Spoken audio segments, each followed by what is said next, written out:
Yeah, g'day everyone. Marty VK5VZ. Just going to do a bit of an overview of where we're at with this TS520S Kenwood.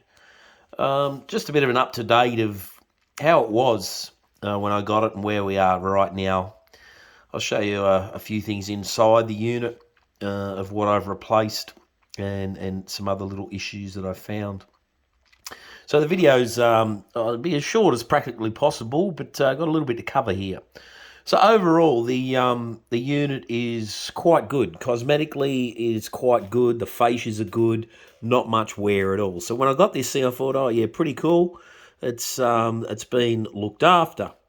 But on power up, I had nothing. I had pretty much had power up, but that was about it. I could hear the relays triggering with TXing and all that sort of stuff on the send circuit, but I had no power output whatsoever.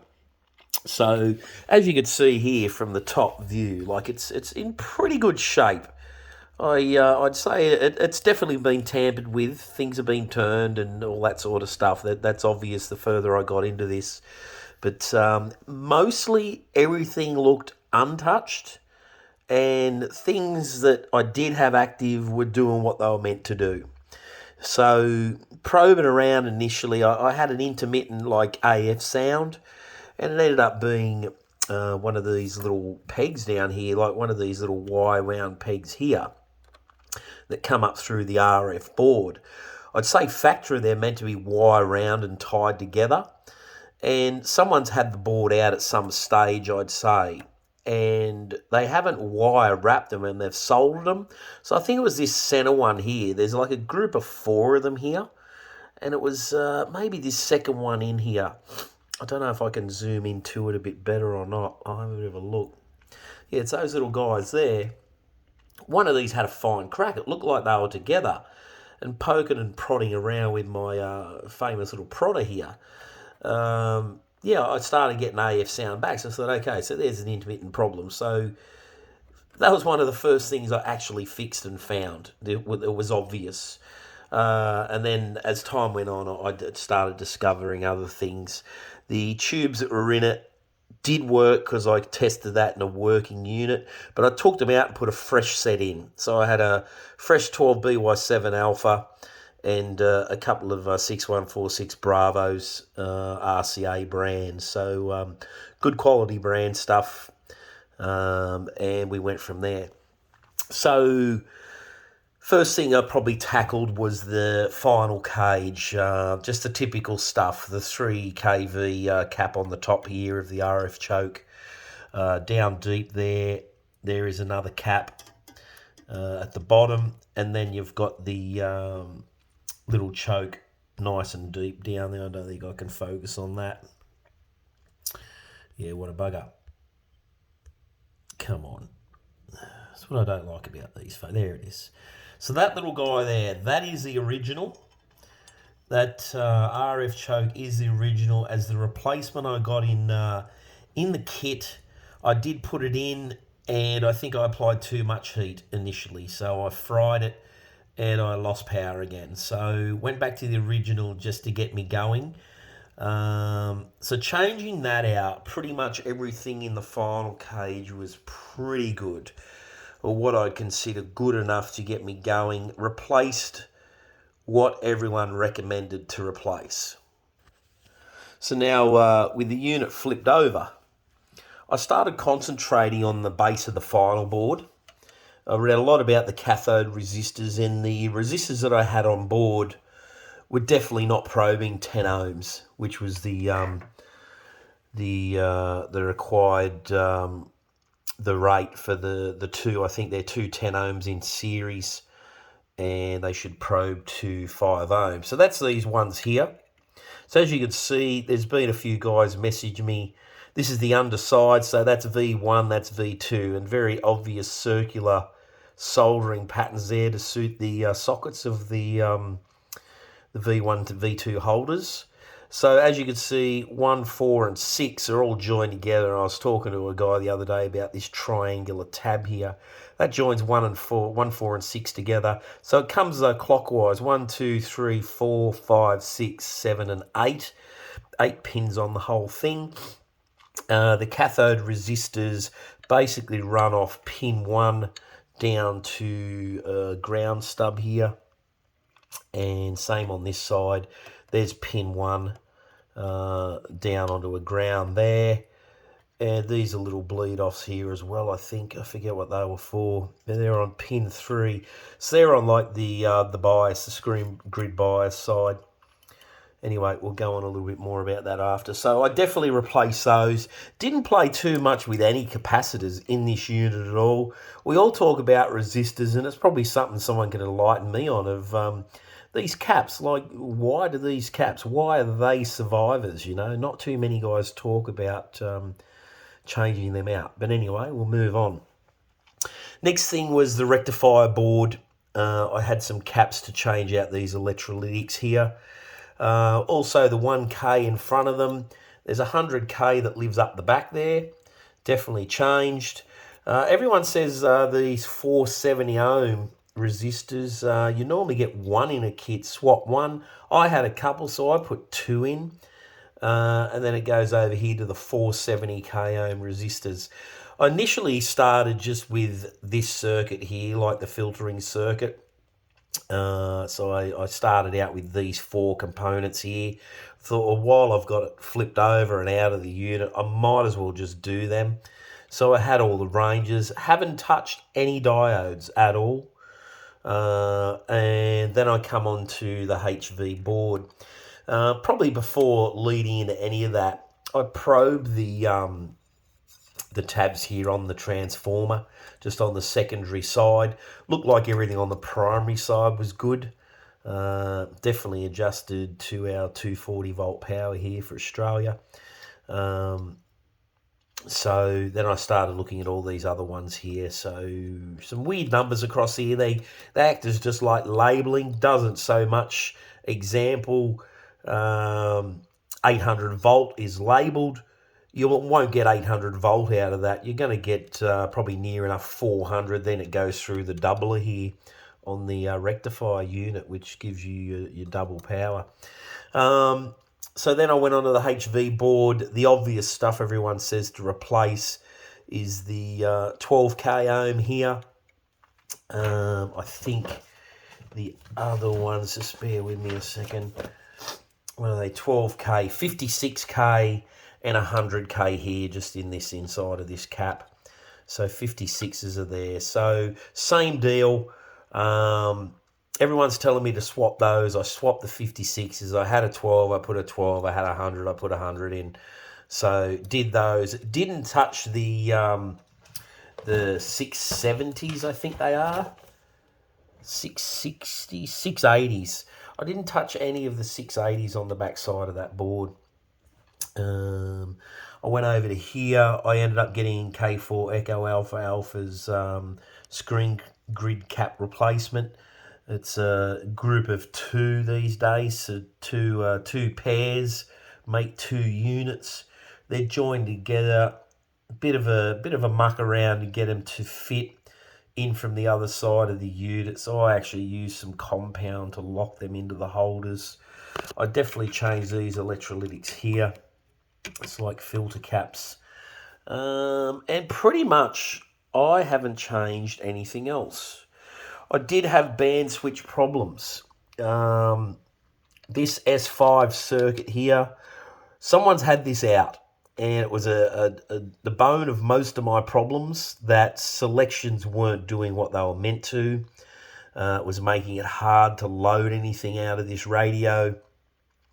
I had a working 520S here under the bench, and I busted the covers and started scoping what its band switches were doing, and the rotary wafers, because there's not too much info on them, on how they sit and all that stuff. So definitely this first one here, it was fully 180 degrees upside down, and you can pretty much define positions based on the flat side of this shaft, and that's in WWV mode. So flat shaft faces up to you, which is how I diagnosed everything Bit of a muck around to pull that whole unit out because the little stub shaft, you can't just pull out and pop wafers.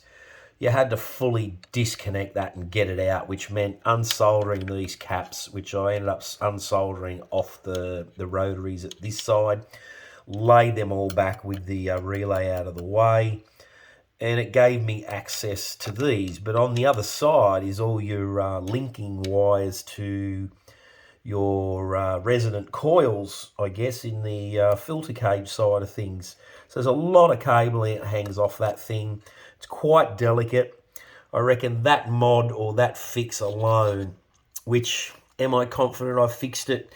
Yeah, I'm 90% confident at the moment, only because I can't tune 28 megahertz with alignment, because I've got a couple of cracked slugs, which we'll get onto in a moment. So put it all back together, lubed it up, cleaned it up, and I was getting somewhere, because all of a sudden I could start to ALC, I could load. I went through an alignment as far as I could and got this thing actually outputting power. I'm getting 100, 120 watts through a range band, so you can't argue with that. So that was the band switch side, like delicate situation. Once you undo this coupler, yes, you can pull this shaft out through the front of the radio. It is a loose entity.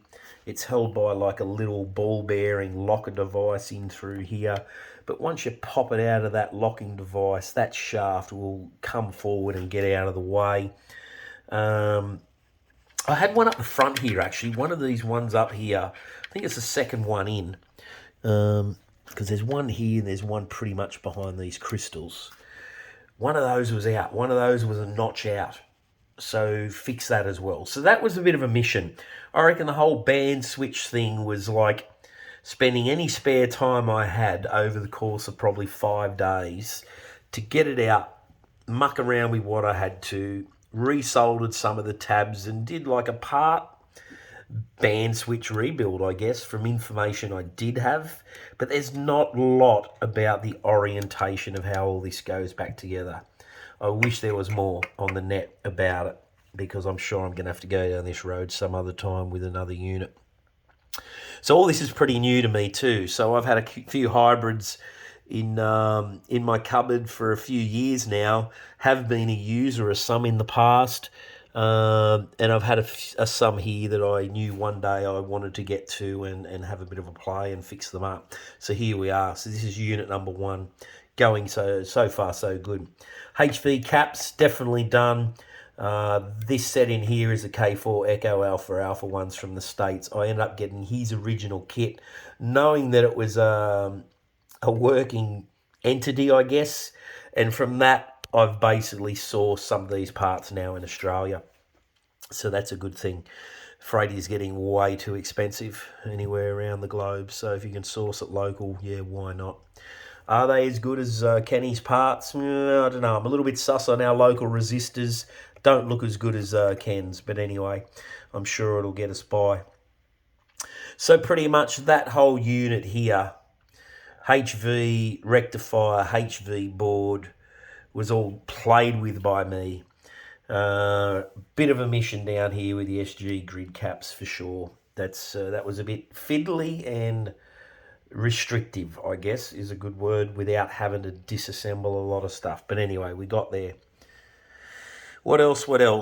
Everything looks pretty well intact in terms of wiring.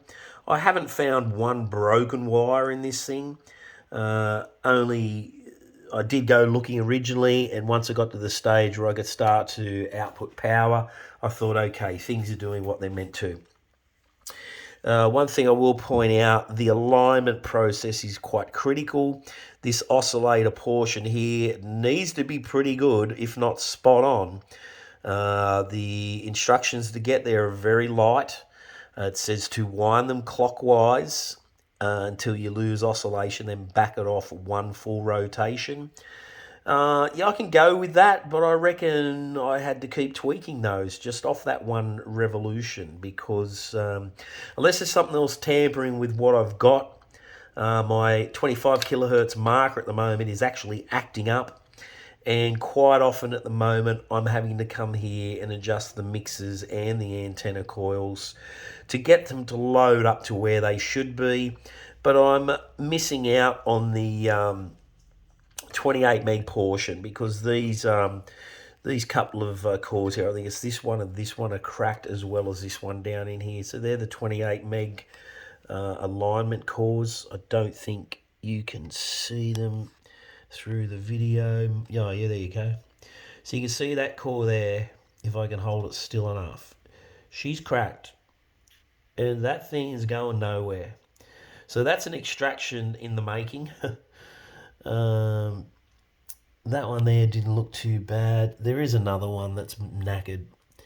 That one's pretty good. I think it's this one up the front here. Yeah, that one down in there. So again, they're cracked. So that's making alignment really, really hard at the moment. I can only get so far.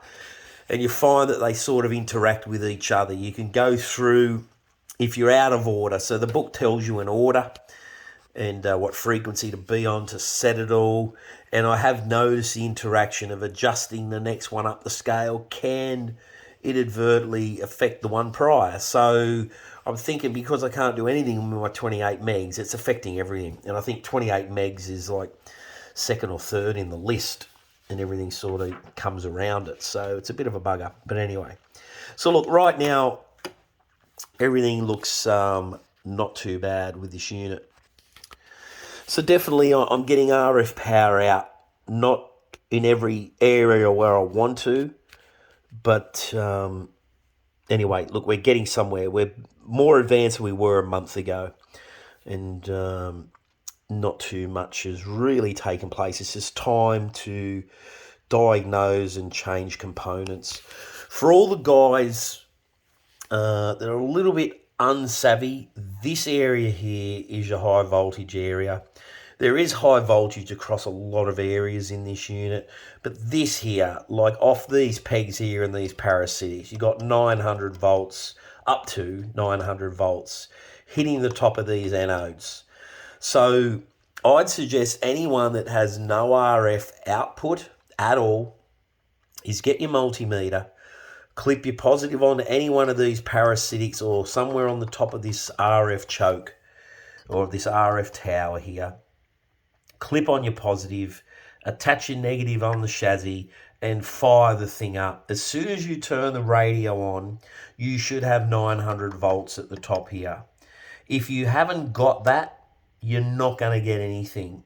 So as soon as you haven't got 900 volts, it's a process of working backwards from the base of the tower back through the radio, and obviously the main wire link here is coming off the HV board. So just work backwards. I'd next round, if I ever have one of these, first thing I'm doing is checking the 900 volts here.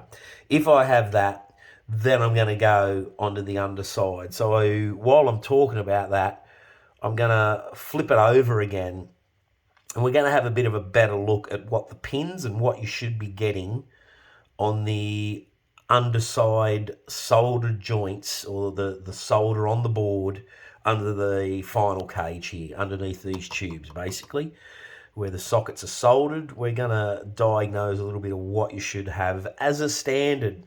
Before you even try and transmit, it's you should have some voltages that make these things work and make you produce RF power. So let's have a look at that. Alrighty, so here we are on the underside of this final board again. So pin, like I said, pin 1, 4, and 6 on each of them are the cathode, or grid 3. They call it like an internal shield. So that is obviously, where are you? Pin 1, 4, and 6.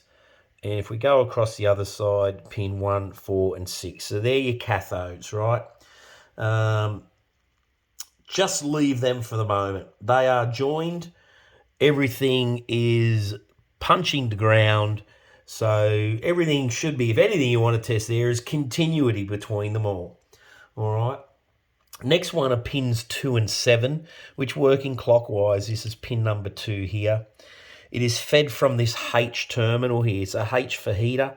When you turn your heater switch on the front panel to on, it's going to give you power to this V1 socket here. So pin number 2 is going to read, in my case, it was 12.1 volts, and it's all DC under here, peeps. It's definitely all DC voltage read. So easy enough to do with your multimeter.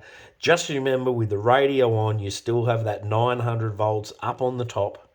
Don't be putting your hands on there or rest your arm on top of the rig or anything, because it will give you a boot, and it could be a deadly one. So pin 2 here, 12.1 volts. It's actually joined internally or via the 6146 Bravo on pin number 7, which is up here. You will get 6 volts or thereabouts on that pin. Internally, it reduces the voltage by half as a filament or heater circuit. Pin 7 is linked. I have a Y here. Can you see that? That little brown Y there links number 7 across to number 2. So this number 2 here obviously will also have 6 volts. And then its mate number 7, which is up here, which is on this big grounded solder pad here, 7 and 8 are joined. So that's going to be 0 volts because it's grounded. Let's look at pin number 5. This is an important pin. So we're going 1, 2, 3, 4, 5. So it's the one right up the top here on both units, number 5. So when you probe this and when you're just in receive only, you can have the heaters off, which is the best way to probe it, but heaters on, you're going to get a result anyway. So specifications say it's the DC bias, and in receive you should have minus 100 volts DC. Just remember that's a minus 100 volt DC. And when you flick transmit or send, it should pull it down to about minus 60 volts DC. So with my heaters off and me doing that process, I had in RX, so in receive I had minus 87 volts, and in TX I had minus 52 volts. So that was, yeah, pretty good. It was a little bit off the 100 and the 60 spec, but I'm thinking someone gave me those specs, and I'm pretty sure that might have been for a TS520. So anyway, at least I was getting that voltage there. So it's minus 100 and minus 60 or thereabouts. With the heaters on, if you happen to have them on from a previous path or whatever, there's not much in it. If anything, it's slightly less, all right? Slightly less. I think heaters on, I had minus 86.3. In TS, I had minus 51.2. With the heaters off, they jumped up like 1 volt or something like that. We've already spoken about the top of the tubes at the anodes, 900 volt DC. It's a killer. Be careful. Pin 3. So pin 3 is another critical one. It's this little guy over here. So there's pin 1, 2, 3. If we look over here, pin 1, 2, 3. Both have quite large caps running the ground on them. I've never had to change a cap in this radio. So it's a negative C voltage. Negative C voltage plays a pretty important part in these radios. So I'll just read a bit of a snippet about minus C voltage. So negative C is the negative DC power supply that serves several functions. The secondary voltage from the power transformer on the 90 tab, which is the tab that's marked 90 on the solder lug, is not DC. That's AC at the transformer. It supplies negative C power through the simple half-wave supply consisting of the diode 7, D7, and a CRC pi filter consisting of 233 UF filter caps and a 1K resistor. So they're talking about this here. This is where it's fed, and the negative C is off 90 there, blue wire feeding the 100 labelled on that peg. So it's just going through this filter circuit. So that's where the negative C's comes from. Negative C supply is located on the rectifier board, which I just pointed out. Negative C supplies the SG switch. So the SG switch is on the back here. Have it up to make it work. When the SG switch is on, there is a nominal 250 volt positive supply to the final tube screen grids. So what it's saying is that when the SG is on and your radio is powered on, at pin number 3, you should have 250 volts DC.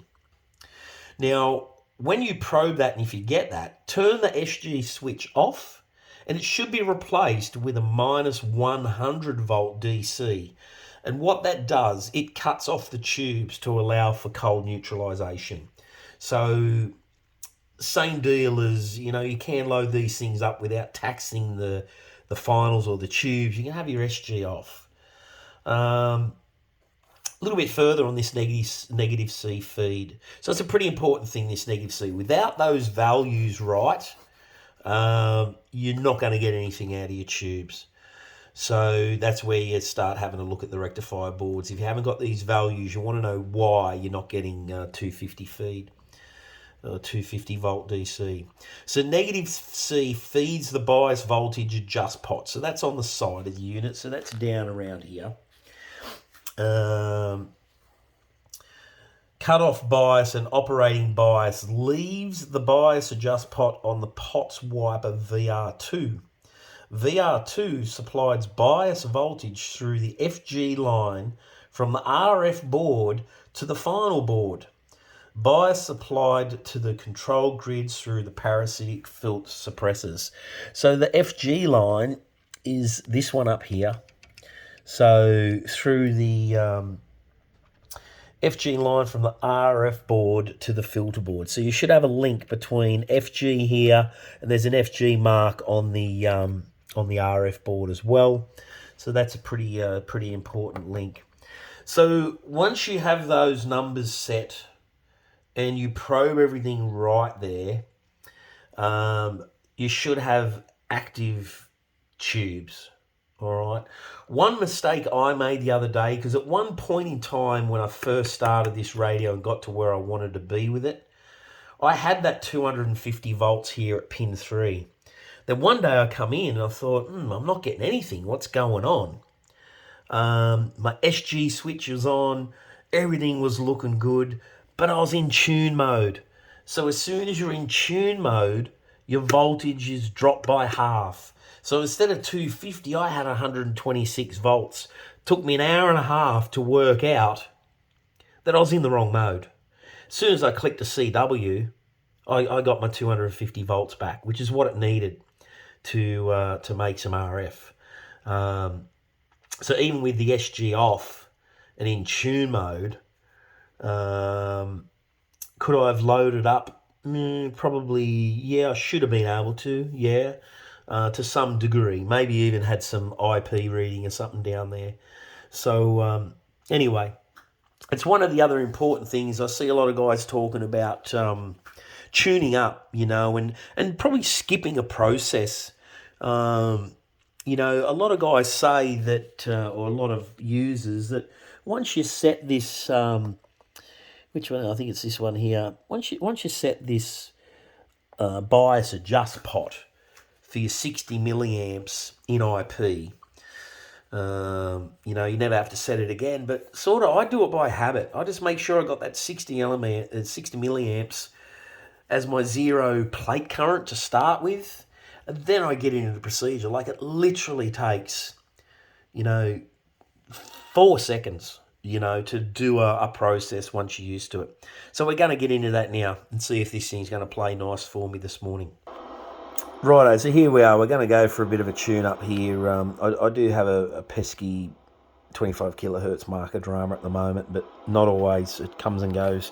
So that's one of the levels I'm at with this at the moment. So one of the first things in the procedure, I'm on 20 meters, 14 megs. I've got my mic gain turned off because you don't want any audio injection to set your zero plate current to start with.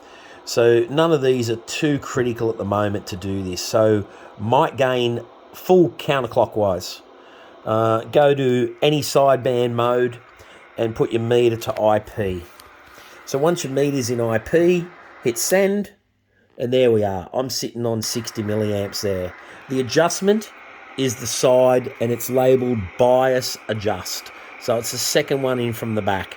So always set that to 60 milliamps. Once you've done it, they say set it and forget it. I don't. For the sake of a couple of quick turns and hitting it, I always like to check it. So it sets your 0 plate. So I'm going to go back into tune mode. So right now my final cage is at half voltage because I'm in tune.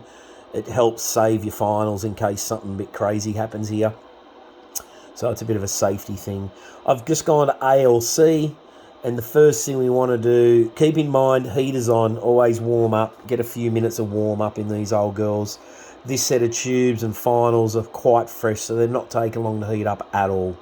So once I'm there, I'm going to flip send. I'm going to get an ALC reading, hopefully, and I'm going to adjust it with the drive for maximum scale. So there's my ALC. I'm on the drive pot. You can see it rise and fall. So that's my peak. So my ALC is peaked at that point. Currently 3.8 watts out through the meter. I'm using a wave node sensor meter thing up there, quite accurate. Next thing we want to do is instantly go to IP. So still in tune, IP, and we're ready to dip the plate. Let's see what we get here. So send. Significant dip is just there. I could just see the dip. And let's have a look at what we got now. It should have risen the output wattage just by dipping the plate.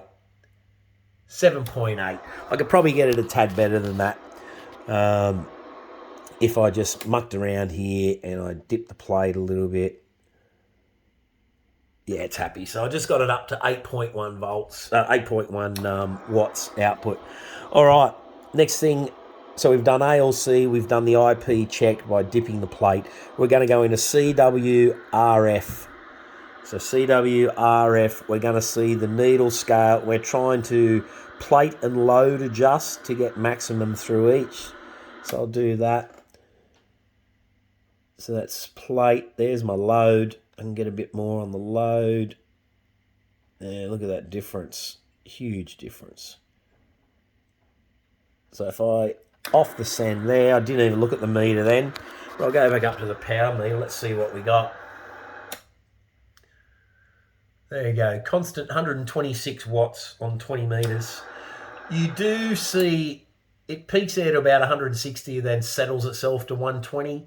I think that's pretty standard. That's just the driver tube settling. If anyone's got any comments on that, curious to hear it. But now we've set that, the last thing you want to do is check the IP. So CWIP, we're comfortably tuned, but you might have the IP in the grid like really flogging itself. So we want to go for about 200 milliamps on the scale. So there, look, I'm about 235 there. So just on the carrier, knock the carrier control back.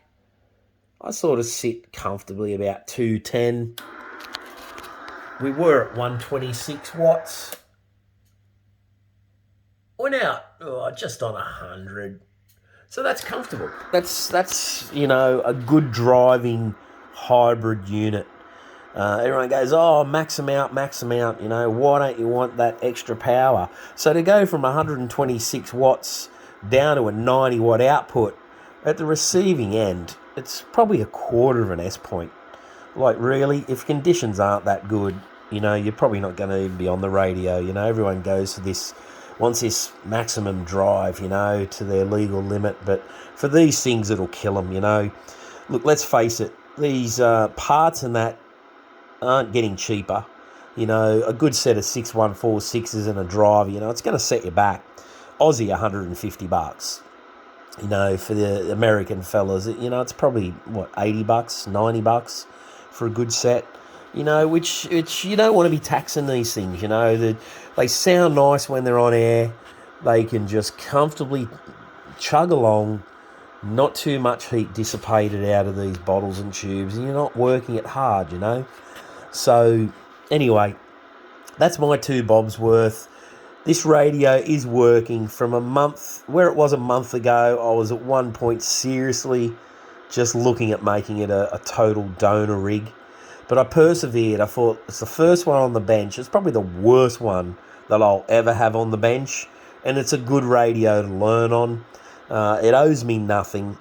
And, you know, for my time, if I had blew the guts right out of it, it probably wouldn't have mattered as long as I didn't kill myself. But I've learnt so much in the last month. I've read every document known to man and trying to understand what talks to what on these radios.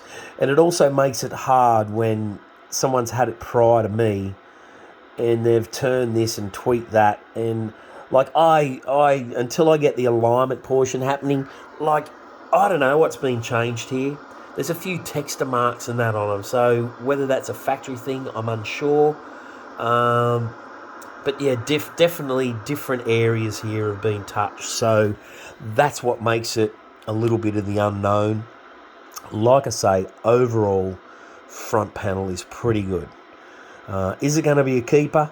Hey, it could be a keeper that just sits on the bench monitoring and purring along. You know, like I've got a whole complement of stuff going on here. Most of that stuff there is working. So got a bit of stuff. I've got a couple of old CBs I want to look at, which, you know, probably 1970, 1980 CBs. So that'll be probably a snack compared to this thing. But anyway, guys, hopefully you've learned something here. If you want to throw anything in the comments, please do it. Let's see, get these things percolating again. I reckon there's so many of these things around and sitting in cupboards and sheds and all that sort of stuff going to waste. And every year they sit there, they're just deteriorating. So it's good to get them back out and have a bit of a play with them. They're a great unit for sure. Anyway, folks, all the best. 7.3s. This is Marty, VK5VZ in Port Adelaide. Cheerio.